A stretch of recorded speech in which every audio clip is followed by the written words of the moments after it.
Hello friends, Jai Jagannath. मु Nirupama. Welcome to my channel Neeru's daily dish.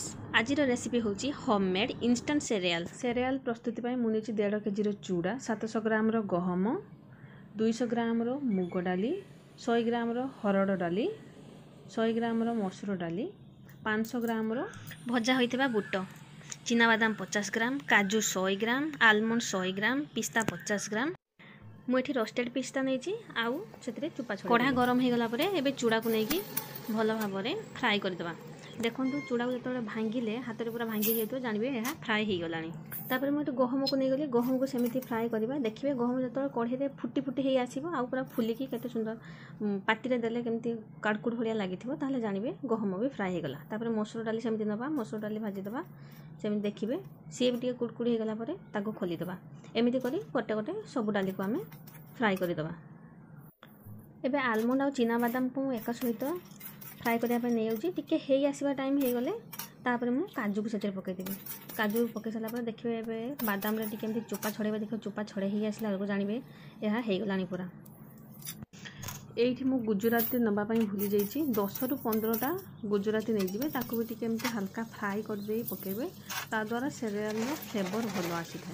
एठी मु लट्टर 50 ग्राम नहीं ताकू मखाना भी कहते ताकू भल भाव क्रंची भाव में भाजी देबे। एठी मु भजा होता बुटर तार चुपा गुड़ाक छड़े दूसरी सब छड़ा दरकार नहीं जतिक छड़े ही पार आम से छड़े ताकू पकेबा। एबे भल भाव में मिक्स करी ताकू किछि समय ठंडा हवा छाड़ीदेवा। देखते भल भाव में ठंडा हो गलानी ताकू मिक्स करी एबे ताकू ग्राइंड कर नेबा।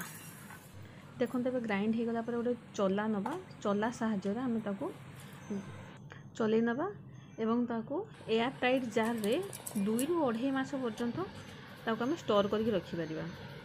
गोटे कथा मन रखिए जिते सेरियल गुंड गुड़िक जार रे रखिए ता पूर्व भल से ठंडा करने ठंडा करने द्वारा ताहा अधिक दिन पर्यंत स्टोर हो रही है। मुझे सेरियल को स्टोर कर रखी था और मो झील को प्रत्येक दिन खावा दिए।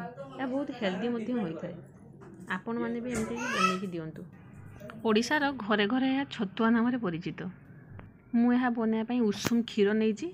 आपण उषुम क्षीर बदल में पानी नहीं पारे, मिल्क पाउडर नहीं पारे।